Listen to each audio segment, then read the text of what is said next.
Qual é a autoridade moral do seu Flávio Bolsonaro para falar de corrupção? É o cara mais sujo do Brasil. É o próprio Flávio Bolsonaro, candidato a presidente, que foi pego num áudio pedindo 140 milhões pro Vorcaro. 140 milhões pro Vorcaro. Recebeu 61. Há 3 meses ele prometeu prestar conta em 1 mês. Ontem, depois, ele resolveu dizer que era página virada, sem prestar conta. Cara, só existe corrupção quando você investiga a corrupção. Você pode ser o cara mais sujo do mundo. Se ninguém te investiga, meu amigo, você vai andar na rua de cabeça erguida dizendo eu sou honesto pra caralho. O Bolsonaro no governo dele, e aí você fala, Boris de novo falando do Bolsonaro. Porque política se faz com comparação. Tá. Política, você escolhe entre um e outro. Né? Política, eleição é múltipla escolha. Então, você tem que comparar sempre. O Bolsonaro no governo dele mandou demitir o ministro da Justiça, que era o Sérgio Moro, diga-se de passagem, mandou demitir o chefe pra botar o Ramagem, mandou demitir o superintendente da Polícia Federal no Rio de Janeiro porque estava investigando o filho dele. E assim fez com todas as investigações. O esquema do INSS, que você citou aqui, né, começou no governo Bolsonaro e não foi investigado. O caso Banco Master, o Master foi autorizado a operar no governo Bolsonaro pelo Campos Neto, indicado pelo Bolsonaro. As denúncias chegaram na mesa do Campos Neto e ele guardou na gaveta. O Lula entrou no governo, botou uma CGU independente, uma PF independente, se abriu o inquérito do INSS, se liquidou o Banco Master. E aí, às vezes, do jeito que você fala, parece que isso é criação do governo Lula. Né? O que não é uma mentira, é uma narrativa falsa. Agora, o filho do Lula está envolvido com alguma coisa, a investigação vai mostrar. Se tiver, que pague. Essa é a grande diferença. A grande diferença é justamente essa. Doa doer. E quem disse isso não sou só eu que estou dizendo aqui. O próprio Lula, pai dele, presidente da República, falou, se meu filho estiver envolvido, vai responder. Aí a gente lembra do Bolsonaro falando lá naquela reunião que foi vazada lá de governo, dizendo, eu não vou deixar fuder meus filhos, vou tirar quem tiver que tirar. Essa é a diferença, meu irmão. Aqui se investiga. Só que qual é a percepção de uma parte da sociedade? Como tá tendo investigação agora, tem notícia agora, então a corrupção tá acontecendo. Você tá entendendo? Então o que seria a melhor alternativa? Deixar tudo dentro da gaveta, botar um chefe da PF que faça só o que você mandar? Não mandaram investigar tudo, aí você não ia estar falando desse assunto. Sim. Olha que coisa. Então, eu acho que assim, a gente não pode transformar um mérito do governo, que foi fazer investigação, doa quem doer, mesmo que seja cortar na carne, mesmo que cheguem pessoas que são próximas do governo, do grupo político do governo, fazer isso. E o Lula, em nenhum momento, mesmo chegando no filho dele a investigação, no chefe do gabinete dele a investigação, no líder do governo dele a investigação, ele em nenhum momento chegou pro diretor da Polícia Federal e pro ministro da Justiça e falou, para a investigação, porque senão teria parado. E ela continua. Agora, eu vejo, e aí não é teu caso, essa era o que eu tinha que falar para você. A direita, historicamente no Brasil, usa uma tática chamada udenismo.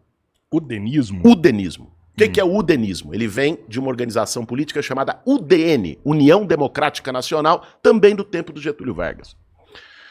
A UDN, o líder era o Carlos Lacerda, chegou a ser governador do estado da Guanabara, que hoje é o Rio de Janeiro. Ela se desenvolveu, ela não tinha um projeto de país, ela não tinha um programa, ela não tinha uma proposta. Qual era a linha da UDN? Era acusar todos os adversários de ladrões e corruptos. E o mais curioso é que os líderes da UDN eram, em geral, os maiores corruptos do Brasil. O udenismo, ele se consagrou como uma prática de usar o argumento da corrupção, ou a crítica à corrupção, para tirar os grandes debates do país de cena e para tentar desmoralizar quem tinha projetos contra as elites nacionais. Foi aí que surgiu com Getúlio Vargas, que foi o cara que fez a CLT, foi o cara que pela primeira vez deu cidadania para os trabalhadores brasileiros, né? O Carlos Lacerda fez o Getúlio Vargas se suicidar, a partir das denúncias de corrupção que levaram a um golpe, né? Depois veio o Juscelino Kubitschek, também na mesma onda de udenismo. Sabe do que o Juscelino Kubitschek foi acusado? De ter um triplex. Olha como a elite brasileira é pouco criativa. O repertório nem muda. Foi acusado de ter um triplex. E foi tornado inelegível por isso. Mas ele tinha, então? Não, o pior é que não tinha, assim como o Lula não tem. Olha que coisa. Ou você acha que o Lula tem triplex? Não me conte que você caiu nessa, Robertinho. Você vai cair no meu conceito. Eu tava te admirando tanto. Eu confio tava te achando um cara inteligente. Eu confio na justiça. O que a justiça falar... Eu tenho que acreditar na justiça brasileira. Eu tenho que acreditar na justiça brasileira. Então como a justiça brasileira nunca comprovou que o Lula tem um triplex, nunca, você me mostra essa comprovação da justiça, porque aí eu te digo a mesma coisa, nunca comprovou, e como existe algo básico da justiça, que é As pessoas são inocentes até que se prove o contrário. Presunção de inocência, um princípio Inclusive, do Estado de Flávio, Direito. tá? Vale para todos. Vale para todos. São inocentes até que se prove o contrário, né? Agora, eu não posso dizer que o Lula tem um triplex porque não foi comprovado. Mas eu posso te dizer que o Flávio tem uma mansão de 6 milhões porque ele próprio te disse, foi comprovado. 6 milhões. Lá em Brasília. E Sabe vale mais? como? Vale mais ou não? Esse aqui é o caso, cara. Sabe como é que ele conseguiu pagar a mansão de 6 milhões? Olha que coisa fascinante. Ele pagou a mansão de 6 milhões com um empréstimo do BRB, o Banco de Brasília.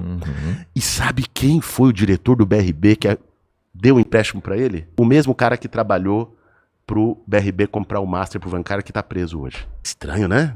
Pois é. Deu um empréstimo sem ele comprovar, né, de maneira totalmente atípica. Isso já está demonstrado, tá? Isso o próprio Flávio diz, eu paguei a mansão, não sei o que e tal.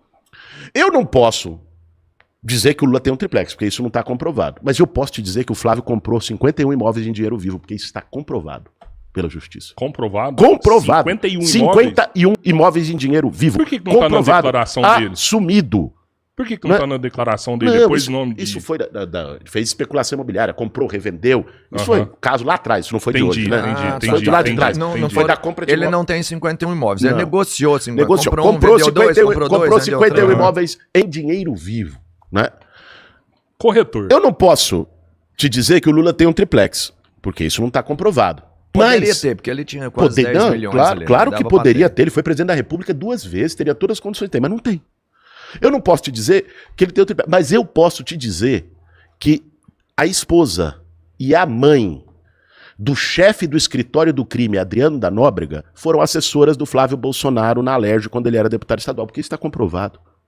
E se você perguntar para ele, ele vai admitir, porque ele já admitiu publicamente, porque tá lá, foram assessores, isso é documentado. Sabe quem era o chefe do escritório do crime? O escritório do crime era um escritório de matadores de aluguel, que foi o responsável por matar Marielle Franco. O escritório do crime era a maior milícia do Rio de Janeiro e Rio das Pedras. E o chefe do escritório do crime, que foi homenageado pelo Flávio Bolsonaro mais de uma vez com comendas, medalha Tiradentes na Assembleia Legislativa do Rio, era o Adriano da Nóbrega, que foi assassinado depois, durante o governo Bolsonaro, por queima de arquivo lá na Bahia. Né? Quando ameaçava, quando tinha rumores de que ele ia fazer delação premiada. A mãe e a esposa dele trabalharam no gabinete do Flávio. Isso é comprovado. E que o Queiroz também. Isso é comprovado. Então, a gente tem que falar o que é comprovado. Dito isso, e voltando ao udenismo, um método histórico na direita e nas elites brasileiras de tentarem desmoralizar quem tem projeto popular nesse país. A corrupção, ela é um câncer, ela é uma praga do Estado brasileiro, ela tem que ser extirpada. Porque sabe o que é? A corrupção, ela é uma promiscuidade entre interesse público e interesse privado. A corrupção é quando um agente público é cooptado pelo mercado para defender os seus interesses através de lobby e ganha uma recompensa por isso. O nome disso é... A corrupção, ela é hoje uma estratégia de mercado das empresas capitalistas. Não só no Brasil, no mundo inteiro. Essa ideia que venderam pra gente que o Brasil é o país mais corrupto do mundo, que não tem corrupção lá fora, é a ideia mais mentirosa do planeta. Ver os esquemas de corrupção nos Estados Unidos, na Europa, na Ásia, né? No resto da América Latina. A corrupção, ela é endêmica no Estado burguês. O lobby lá é legalizado. Né? Ela é endêmica, mas tem corrupção ainda assim. Aliás, vamos citar aqui um caso de corrupção que está sendo investigado neste momento pelo Ministério Público, pela Procuradoria dos Estados Unidos. Uma das minas de terras raras que a gente começou falando delas aqui, a de Poços de Caldas, né? Sabe quem é um fundo que entrou para querer comprá-la? É um fundo que um dos acionistas é o filho do Donald Trump. Está sendo processado nos Estados Unidos porque esse mesmo fundo que ele é acionista fez contratos com o Departamento de Defesa, com o Pentágono nos Estados Unidos. Então, a corrupção, ela é endêmica. Ah, Boulos, então você está naturalizando? Não, senhor. O que a gente não pode é achar que a corrupção é uma arma política para atacar um partido ou outro. A corrupção, ela está estruturada na formação do Estado capitalista. Nos dois lados, no Brasil, tanto direita quanto esquerda. Ela é de Estado, cara. A máquina... Por que nós vamos combater a corrupção? De cima para baixo. Com uma profunda transformação no sistema político brasileiro. Começa, que é o que se chama de reforma política atualmente. Né? Um caminho, acabar com porta giratória. Sabe onde tem uma corrupção que pouca gente vê? Nas agências reguladoras desse país. Com certeza. Então você pega. Não vou citar nenhuma agência, porque senão daqui a pouco eu recebo uma ligação do presidente ficar bravo comigo. Você vai falar disso, daquilo, então eu não vou citar ninguém. Mas tem as agências para regular plano de saúde, agência para regular energia, agência para regular água, agência para regular não sei o quê. Preste bem atenção e procure. Boa parte dos caras que passam por essas agências, não são todos, tem gente correta nas agências, vale dizer, tem. É real, não tô fazendo isso só para passar pano, tem. Mas uma parte expressiva das pessoas que passam por essas agências, depois que saem delas, viram grandes executivos com salários nababescos do setor que ele tinha que regular. Ou pior, às vezes vieram do próprio setor que ele tinha que regular. É uma promiscuidade, é uma porta giratória. Nós temos que ter leis duras para combater isso. A porta giratória. Segundo, nós temos que ter uma mudança do sistema político para voto em... Eu estou convencido disso. Vai botar no partido agora? Você votar na lista daquela chapa, daquele partido ou daquela coligação. Você vota, como é que funciona isso? Pode parecer meio estranho que a gente está acostumado no voto individual. Não vai votar mais na pessoa. Não, para presidente você vota na pessoa. Para o parlamento você vota na lista. Não vai botar na Natália Boulos, vai botar no PSOL. É isso, você votaria na lista do PSOL, na lista do Lula. E aí supor. O partido escolhe quem vai ser. O partido define, lógico, você tem que ter critérios transparentes, até com prévia interna, para os partidos definirem quem é o topo da lista até o fim. Né? Porque senão também o presidente do partido vira o cara mais poderoso do Brasil. E não pode ser assim. Né? Mas então, já é assim. Não, mas pelo fundo eleitoral, ele tem muita força na gestão do fundo eleitoral. O primeiro da lista vai ser o que pôr mais dinheiro. É igual o suplente do Senado. Acaba sendo assim. Acaba sendo assim se você não tiver critérios. Mas se você pode ter critérios, você pode ter prévia aberta. O pessoal tá concordando com você, hein? 4 mil pessoas concordando qual que é o voto lista, gente? Voto lista é o seguinte, cara. Chegar e falar, ó, a lista do Lula é essa aqui, tem 1, 2, 3, inclusive aí você pode fazer paritária, homens e mulheres. Isso pode estar na lei, obrigatório, e você conseguir ter 50% do Congresso de mulheres. 50% das câmaras de vereadores de mulheres. 50% das assembleias legislativas de mulheres. Você combater a subrepresentação. Você botar a cota para negros e negras, não é? Também dentro da lista. Vai ser uma escolha ali, pô. Não, mas vota pra, por exemplo, tem que ter pelo menos uma pessoa negra nos 3 primeiros nomes da lista. Porque como é que funciona o voto em lista? Você vota na lista. Aí essa lista teve não sei quantos milhões de votos. Esses não sei quantos milhões de votos são proporcionais a eleger 80. Então os 80 primeiros nomes da lista estão eleitos. Este é o voto em lista. É assim que funciona em boa parte dos países europeus, parlamentaristas. Né? Eu defendo o voto em lista por quê? Sabe o que cria o Centrão? Eu fui deputado 3 anos e eu vi essa turma operar. Eu vi como é que eles jogam e que o jogo é bruto. O Centrão se cria da seguinte maneira. É o voto individual no anonimato. Então por que a pessoa que vota no Zé das Couves do Republicanos ou do PSD ou do União Brasil, da puta que pariu, cara, vota no Zé das Couves, ela não sabe qual é a posição política do Zé das Couves. Ela não sabe o que o Zé das Couves defende. Ela não sabe como é que o Zé das Couves vai votar no Congresso. Ela vota no Zé das Couves porque o Zé das Couves botou um asfaltinho na rua dela, porque o Zé das Couves chegou com alguma coisa, porque o Zé das Couves botou a cunhada dela na frente da fila do posto de saúde, porque o Zé das Couves fez... É o clientelismo. É o clientelismo. A lógica do voto parlamentar é individual de clientelismo. Você tem uma parte das pessoas na esquerda e na direita, nos dois lados, eleitas por voto de opinião, que se elegem pelas suas ideias. Né?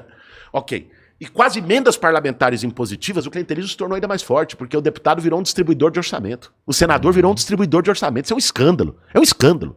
Não é? E a realidade é que você cria uma perpetuação dessa gente no poder e é meio que um voto no escuro.